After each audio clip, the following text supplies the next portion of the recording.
अब खबरें विस्तार से। उत्तर प्रदेश में विधान परिषद की 5 सीटों पर 8 बजे से वोटिंग जारी है। इन सीटों पर शाम 4 बजे तक वोट डाले जाएंगे। गोरखपुर फैजाबाद स्नातक सीट, कानपुर खंड की स्नातक सीट, बरेली मुरादाबाद स्नातक खंड की सीट और प्रयागराज झांसी शिक्षा संघ खंड की सीट पर वोटिंग होगी। बता दें कि इनमें गोरखपुर फैजाबाद स्नातक सीट पर कुल 24 प्रत्याशी मैदान में हैं, जिसमें बीजेपी से देवेंद्र प्रताप सिंह और सपा से करुणा कांत मौर्य चुनाव लड़ रहे हैं। इसके अलावा बीजेपी ने कानपुर उन्नाव शिक्षक क्षेत्र से वेणु रंजन भदौरिया, कानपुर खंड की स्नातक सीट से अरुण पाठक, झांसी प्रयागराज क्षेत्र से डॉक्टर बाबूलाल तिवारी और बरेली मुरादाबाद स्नातक क्षेत्र से जयपाल सिंह व्यस्त को अपना उम्मीदवार बनाया है। 3 स्नातक निर्वाचन क्षेत्रों में कुल 6.32 लाख मतदाता मताधिकार का प्रयोग करने वाले हैं। इनमें 3.93 लाख पुरुष और 2.39 लाख महिला मतदाता हैं। इसके लिए 826 मतदान स्थल बनाए गए हैं। वहीं 2 शिक्षक निर्वाचन क्षेत्रों में और कुल 53.92 हजार मतदाता अपने मताधिकार का प्रयोग करेंगे। इनमें 35,000 से अधिक पुरुष और 18,000 से अधिक महिला मतदाता हैं। इस पर अधिक जानकारी के लिए हमारे साथ विभिन्न संवाददाता जुड़ेंगे और उनसे हम बातचीत करेंगे। लेकिन सवाल यहाँ पर यह है कि ये जो वोटिंग जारी है, उत्तर प्रदेश की विधान परिषद की 5 सीटों पर 8 बजे से वोटिंग शुरू हो चुकी है, जारी है। इन सीटों पर शाम 4 बजे तक वोट डाले जाएंगे। गोरखपुर फैजाबाद स्नातक सीट, कानपुर खंड की स्नातक सीट, बरेली मुरादाबाद स्नातक खंड की सीट और प्रयागराज झांसी शिक्षा खंड की सीट पर वोटिंग होगी। बता दें कि इनमें गोरखपुर फैजाबाद स्नातक सीट पर कुल 24 प्रत्याशी मैदान में हैं, जिसमें बीजेपी से देवेंद्र प्रताप सिंह, यानी कि गोरखपुर फैजाबाद स्नातक सीट से बीजेपी ने देवेंद्र प्रताप सिंह और सपा से करुणा कांत मौर्य चुनाव लड़ रहे हैं। इसके अलावा अगर जो बात की जाए, बीजेपी ने कानपुर उन्नाव शिक्षक क्षेत्र से वेणु रंजन भदौरिया, कानपुर खंड की स्नातक सीट से अरुण पाठक, झांसी प्रयागराज क्षेत्र से डॉक्टर बाबूलाल तिवारी और बरेली मुरादाबाद स्नातक क्षेत्र से जयपाल सिंह व्यस्त को अपना उम्मीदवार बनाया है।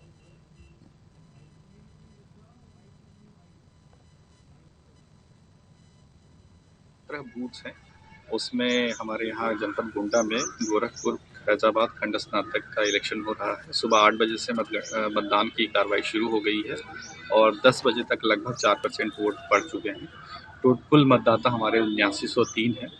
टोटल 17 बूथ हैं, जिसमें 17 स्टैटिक मजिस्ट्रेट या सेक्टर मजिस्ट्रेट और 5 जोनल मजिस्ट्रेट तैनात किए गए हैं। उनके सापेक्ष में पुलिसकर्मी पर्याप्त मात्रा में हर एक बूथ पे लगाए गए हैं, जिससे कहीं भी कोई भी शांति भंग न होने पाए।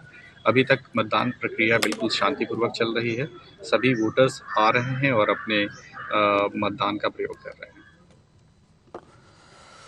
इस खबर पर ज्यादा जानकारी के साथ हमारे संवाददाता गुलाम नबी कुरैशी बलरामपुर से जुड़ चुके हैं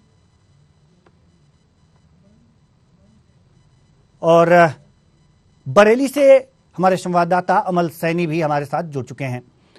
जी गुलाम नबी, हम आपसे जानना चाहेंगे कि इस समय वोटिंग की प्रक्रिया चल रही है, क्या स्थितियां हैं अभी?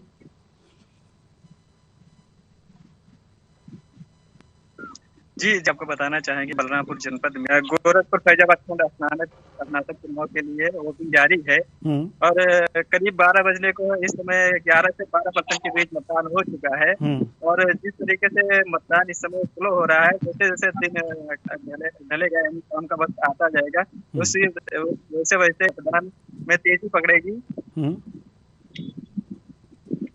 जी, क्या लगता है कि अगर जो ये मतदान हो रहा है तो जो भी स्नातक लोग आ रहे हैं अपनी वोटिंग करने, तो मतलब झुकाव किस तरफ दिख रहा है? मुद्दे क्या सामने आ रहे हैं कि किन मुद्दों पर वो अपनी वोटिंग कर रहे हैं? जी, यहाँ बलरामपुर जनपद में समाजवादी पार्टी और भारतीय जनता पार्टी के बीच कांटे की टक्कर है। और मतदाताओं की बात करें तो कोई जनता पार्टी के विकास को लेकर वोट कर रहा है, तो कोई वर्तमान में जो महंगाई है, बेरोजगारी है, उसको लेकर वोट कर रहा है। ऐसे में ये तो 2 फरवरी को ही पता लग पाएगा कि कौन किस पर भारी है। जी, ये 2 फरवरी को ही पता लगेगा कि कौन किस पर भारी है। लेकिन मुद्दे जहां तक हैं, ये महंगाई और बेरोजगारी पर आप बता रहे हैं तो बहुत कुछ कह देते हैं। तो कुल मिलाकर के अगर जो देखा जाए, हमारे साथ अमल सैनी हैं। जी, अमल सैनी से हम जानना चाहेंगे कि आपके यहाँ की स्थिति क्या है अभी वोटिंग की। जी, अमल सैनी, बरेली की स्थिति क्या है अभी? जी, अमल सैनी, आप मुझे सुन पा रहे हैं? अमल सैनी, आप मुझे सुन पा रहे हैं? जी सर। जी, आपके यहाँ की स्थिति क्या है वोटिंग की? अभी तक कितने प्रतिशत तक मतदान हो चुका है? सर, मैं आपको बता दूं कि बरेली में यहाँ पर राजकीय इंटर कॉलेज में 25% की वोटिंग हो चुकी है और लगातार यहाँ पर वोटर यहाँ पर आते ही नजर आ रहे हैं और कुछ महिलाएं भी हैं, कुछ पुरुष भी नजर आते हुए मतदान का अपना प्रयोग किया जा रहा है। जिस मतदान केंद्र पर आप खड़े हैं वहां पर वोटिंग कब से शुरू हो गई? आपको बताना चाहूंगा, यहाँ पर वोटिंग सुबह 8 बजे से लगातार यहाँ पर वोटिंग की जा रही है और काफी पुलिस प्रशासन मौजूद है और आला अधिकारी लगातार यहाँ पर अपना दौरा करते हुए नजर आ रहे हैं। जी, गुलाम नबी, हम आपके पास आना चाहेंगे। गुलाम नबी, जैसा कि अभी बरेली में अगर जो देखा जाए तो अभी हमारे जो संवाददाता अमल सैनी हैं, इन्होंने बताया है कि 25% के करीब मतदान हो चुका है और आप बता रहे हैं कि आपके यहाँ यानी कि फैजाबाद गोरखपुर जो स्नातक क्षेत्र है वहाँ के लिए 11 से 12% तक मतदान हुआ है। तो मतदान प्रतिशत में कमी दिखाती है आपके यहाँ, कारण क्या है? जी, अभी सुबह का समय था, जिस तरीके से दिन का दिन आगे बढ़ेगा, ऐसे ऐसे धीरे धीरे मतदाता अपने घरों से निकल कर वोट डालने जरूर बूथ पर जाएंगे। जी, अभी स्थितियां सही नहीं हैं और जैसे जैसे दिन बढ़ता जाएगा, समय होता जाएगा, मतदान प्रतिशत बढ़ता जाएगा। ठीक है, अमर सैनी जी, सवाल यहाँ पर यह है कि जो जनता है, जनता मतलब कि जो स्नातक यहाँ पर मतदान करने आ रहे हैं, जो वोटर्स आ रहे हैं, उनके सामने आपने उनसे बातचीत की होगी। क्या निकल करके सामने आया है? किन मुद्दों पर वे वोटिंग कर रहे हैं? क्या है उनके मन में इच्छाएं?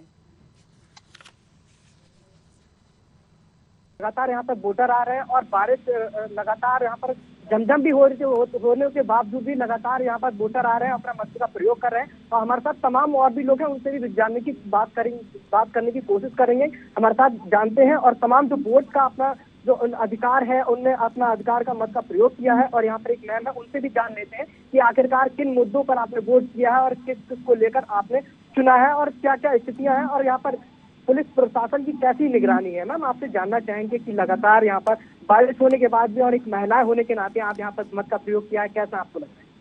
और नागरिक को अपने मत का प्रयोग करना चाहिए, क्योंकि जब हम अपने मत का प्रयोग करते हैं तभी हम आगे प्रोग्रेस करते हैं और हम अपने मत के द्वारा ही सरकार तक अपनी बात पहुंचा सकते हैं कि हम उनसे क्या चाहते हैं। मैं एक शिक्षिका हूँ, प्राथमिक विद्यालय गौतारा में हूँ और मैं 2005 की बैच की हूँ और वहीं से ही 2005 में अप्रैल से ही पुरानी पेंशन बंद की गई थी और हमारा मुद्दा यही है कि मैं रिटायरमेंट के नजदीक धीरे धीरे आ रही हूँ और मुझे लगता है कि मेरे पास कुछ भी नहीं होगा। तो मेरा मुद्दा ये है कि ये जन जन तक खबर पहुँचे, ये सूचना जानी चाहिए कि हम जो सरकारी सेवा में हैं और जिनको पुरानी पेंशन नहीं है वो आखिर ऐसे ही रिटायरमेंट के नजदीक आ जाएंगे, फिर उनके पास लास्ट में क्या होगा? ना ही उनके पास कोई जो है फंड इकट्ठा हो रहा है और रिटायरमेंट, आप जानते हैं कि जब आप सेवा में, सरकारी सेवा में होते हैं तो आपकी इतनी जरूरतें होती हैं कि आप उसके लिए सेविंग नहीं कर सकते। एक पुरानी पेंशन ऐसी होती थी, जो इंसान ये सोचता था कि हम बूढ़े होंगे तो हमारे पास एक धरोहर होगी और हमारी सेवा होगी, हमारे बच्चे हमारा साथ देंगे। ये बताइए आज हम क्या उम्मीद लेकर आगे बढ़े? हमारी पुरानी पेंशन नहीं है। मैं रात दिन ये सोचती हूँ कि मैं रिटायर होंगी, फिर मेरा आगे क्या होगा। मेरे पास कोई सेविंग नहीं है, चलिए सेविंग नहीं कर पा रहे हैं हम। मैम अगर शिक्षा की बात करेंगे तो क्या लगता है कि यहाँ पर शिक्षा का कैसा यहाँ पर रह रहा है, और शिक्षा की लगातार यहाँ पर बात भी की जाती है, और जिस तरह लोग निशाना भी साध रहे हैं, तो कहीं ना कहीं प्रशासन की और कहीं ना कहीं सरकार की कहीं ना कहीं कमियां नजर आ रही हैं आपको? जी, सरकार काम अच्छा कर रही है और बहुत उम्मीदें हैं कि बहुत अच्छा काम करेगी आगे, मगर हम लोगों की जो जरूरतें हैं, आप पुल बनाइए, आप बहुत तरक्की करिए, विदेशों में नाम करिए, मगर जो यहाँ की बेसिक नीड है उस पर भी बहुत ध्यान होना चाहिए। सरकारी स्कूल बहुत अच्छे हुए हैं, बहुत उनमें काम हुआ है, पढ़ाई भी अच्छी हो रही है, मगर हम लोग जो काम कर रहे हैं वो कहीं टूटे हुए हैं। जी अमल सैनी हम आपको कुछ देर के लिए रोकना चाहेंगे। हम जैसे कि आपने देखा था यहाँ पर लोग लगातार वहाँ पर परेशान है, और कहीं ना कहीं यहाँ पर दिक्कतों का सामना भी करना पड़ रहा है। और देख सकते किस तरह का यहाँ पर पुलिस प्रशासन भी नजर आ रहा है। लगातार यहाँ पर वोटिंग की चीज आ रही है, और जिम बारिश होने के बावजूद भी महिलाओं ठीक है अमल सैनी, हम आपके पास पुनः आएंगे। आप कुछ लोगों से और बातचीत करिएगा और उनसे जानने का प्रयास कीजिएगा कि वो किस मुद्दे पे अपना वोटिंग कर रहे हैं। हमारे साथ दुर्गा सिंह पटेल जो संवाददाता हैं गोंडा से हमारे साथ जुड़ चुके हैं। जी दुर्गा सिंह पटेल, आपके यहाँ जो पोलिंग बूथ है वहाँ की क्या स्थिति है, कब से वोटिंग शुरू हुई और क्या सुरक्षा के इंतजामात हैं अभी, और कितने प्रतिशत तक वोटिंग हो चुकी है अब तक, इस पर प्रकाश डालिए। बिल्कुल देवेंद्र जी, आपको बताना चाहेंगे सुबह 8 बजे से वोटिंग शुरू हो गई है। अभी तक लगभग 4% ही वोटिंग हो चुका है, लेकिन कहीं ना कहीं सुरक्षा व्यवस्था को लेकर बूथों पे, मतदान केंद्रों पर जो 17 मतदान केंद्र गोंडा जनपद में बनाए गए हैं, पुलिस फोर्स तैनात है। वही जिला अधिकारी गोंडा डॉक्टर उज्जवल कुमार सभी बूथों का निरीक्षण कर रहे हैं। लगातार वह सभी निगरानी बनाए हुए हैं, कहीं भी कोई उपद्रव ना हो, इसके लिए पूरी तरह से 17 स्टेटिक मजिस्ट्रेट व 5 जोनल मजिस्ट्रेट की तैनाती की गई। पूरी क्षेत्र में भ्रमणशील है स्टेटिक मजिस्ट्रेट और जोनल मजिस्ट्रेट। तो लगातार जो मतदान होना है पूरी तरह से निष्पक्ष होना है, इसी को लेकर पूरी तरह से प्रशासन ने पूरा शिकंजा कस लिया। लगातार क्षेत्र भ्रमण है। अभी छपिया ब्लॉक की बात की जाए तो यहाँ पे सीओ मनकापुर, एसडीएम मनकापुर ने भी निरीक्षण किया। लगातार शांत मतदान जारी है। जी, लगातार मतदान जारी है और मतदान हो रहा है। यहाँ पर मतदाता आ रहे हैं, अपने मताधिकार का प्रयोग कर रहे हैं। सवाल यहाँ पर यह है कि जो मतदाता वहाँ पर अपने मताधिकार का प्रयोग करने जा रहे हैं, उनके अंदर क्या चल रहा है, कौन से मुद्दे हैं, किससे पीड़ित हैं, किससे खुश हैं, इन सब बारे में आपने उनसे बातचीत की होगी। क्या निकल करके सामने आया? जी देवेंद्र जी, बिल्कुल आपको बताना चाहेंगे, जिस तरह से युवा बेरोजगारी से परेशान है, कहीं ना कहीं महंगाई से परेशान है, इसी को लेकर किसान भी काफी परेशान, तो इसी को लेकर हर मुद्दे को उठा रहे हैं युवा, और उसी मुद्दे को लेकर वह अपने मताधिकार का प्रयोग करेंगे। जिसको देखा जाए तो पूरी तरह से यहाँ पे मतदाता पहुंच रहे हैं और अपने मताधिकार का प्रयोग कर रहे हैं। कहीं ना कहीं जो बेरोजगारी का दौर चल रहा है, युवा काफी परेशान है और वो अपने अंदर ये जहन में डाल लिए हैं कि हमको किस तरह से वोट करना, किसको वोट करना है, किस मुद्दे पे वोट करना, तो उसी के माध्यम से वो अपना मताधिकार का प्रयोग कर रहे हैं। जी अमल सैनी, हम आपके पास आना चाहेंगे।